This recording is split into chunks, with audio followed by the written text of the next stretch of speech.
Alright, so this is my duel. I'm Burr and Russell's Hamilton. Here we go. So this shot is going to be the shot that would have killed Hamilton. It's the shot that killed Russell. It ended his playoffs, and it happened to be the very last shot of my career. That was Game 7 of the '98 NBA Finals.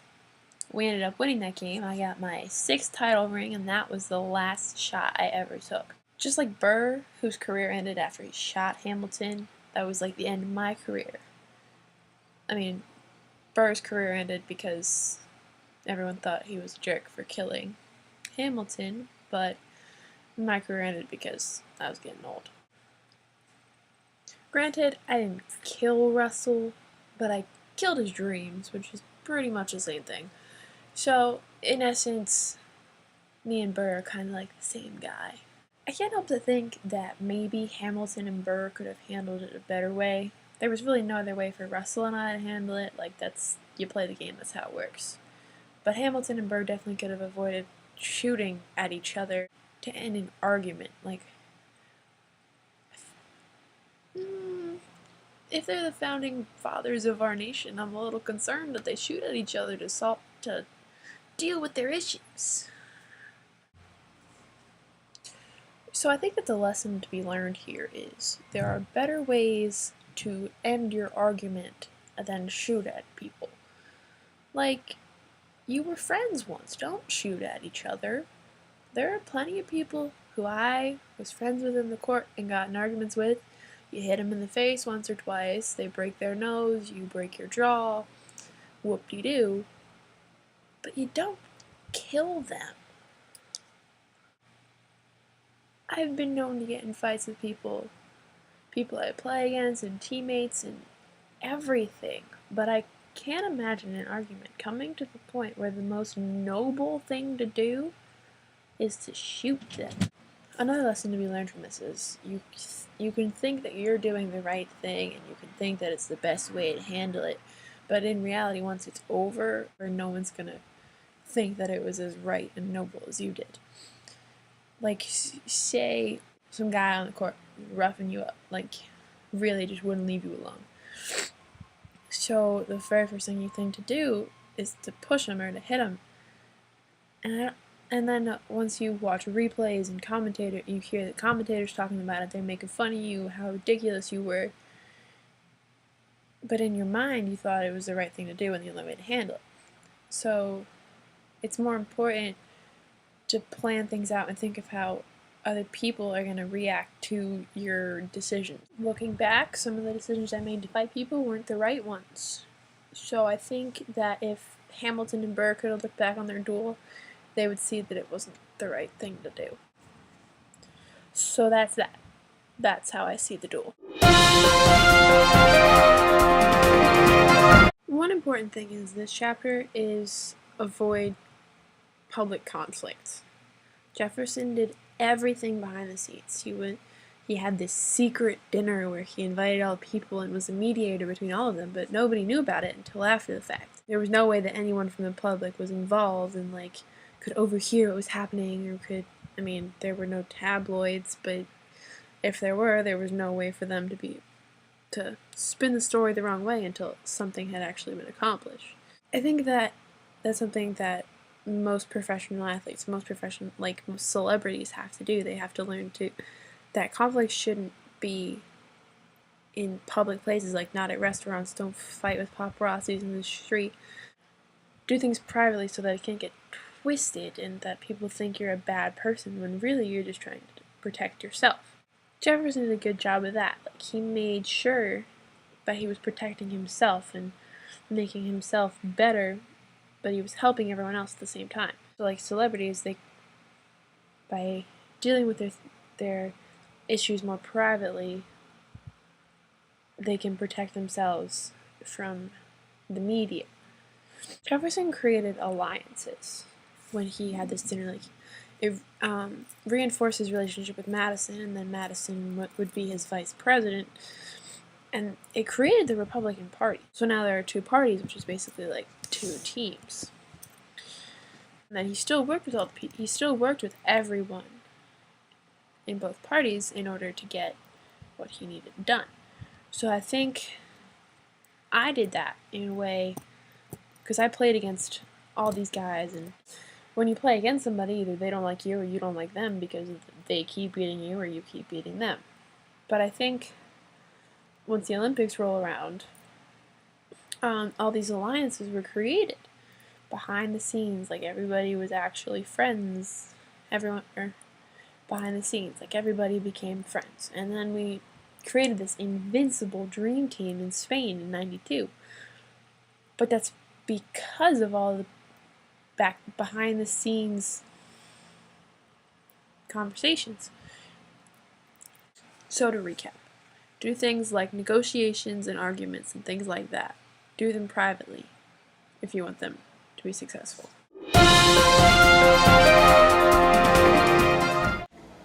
In Chapter 3, the Congress of the Founding Brothers was being tested because the people in the colonies expected them to be perfect and know what they were doing right away. But the Founding Fathers were pretty new to it all, so they weren't totally sure what they were doing. So the silence of Chapter 3 was they just didn't know what to tell the people. My silence was when I tried to play baseball. I hadn't played baseball in like 10 years, and all of a sudden I decided I was going to stop playing basketball and I was going to play baseball. The people who were watching the sports all expected me to be great, just as I was with basketball. They expected me to be this perfect athlete who could do anything and would hit home runs every single time.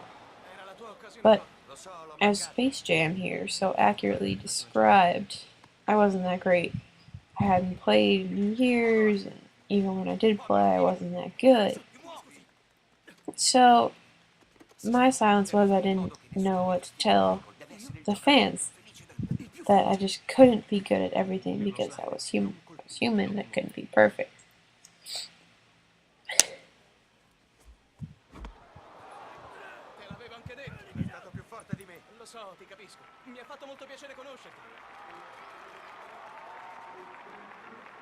All those people clapping there were just clapping because they respected me and they thought, oh, he's Michael Jordan, he'll do better next time.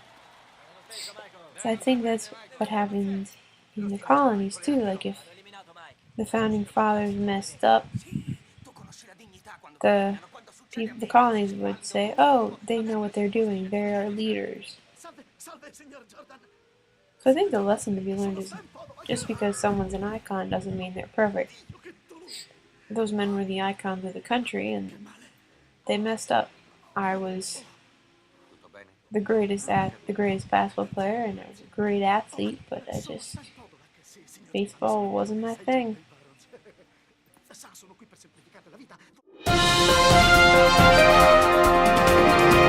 This chapter is really big on the legacy that George Washington left behind.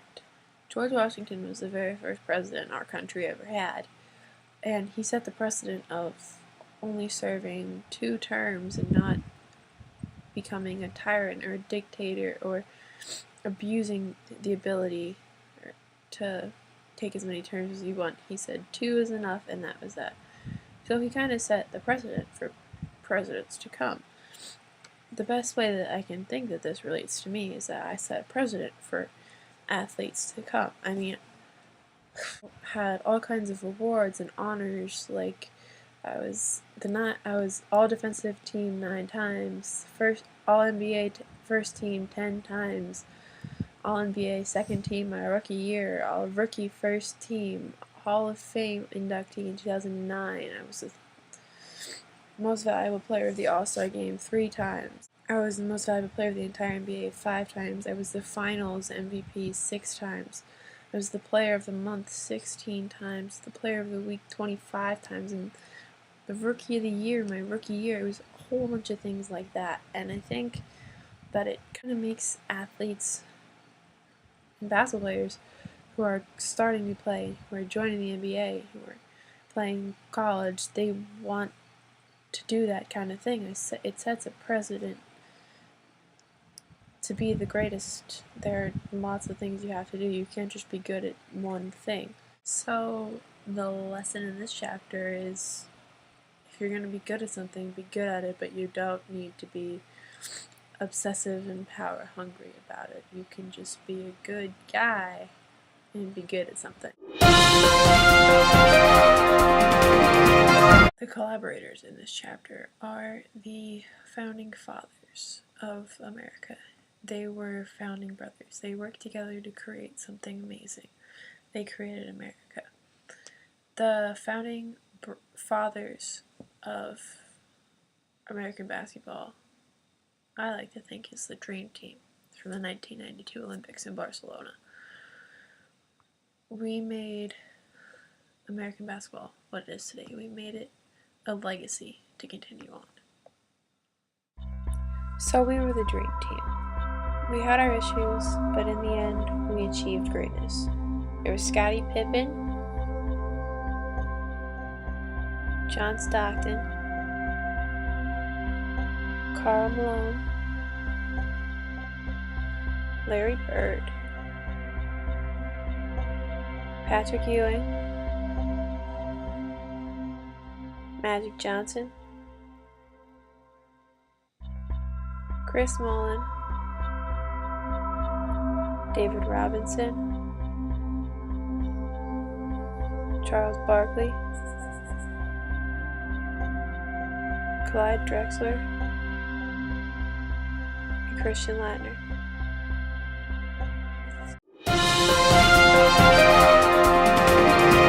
This section was a personal favorite of mine because it made me laugh that these two guys, Jefferson and Adams, could be such good friends at 1 minute, and then all of a sudden they're in this big fight and they don't talk for years and years and years. Then they're friends again, and they're friends until the day they die, which is the same day.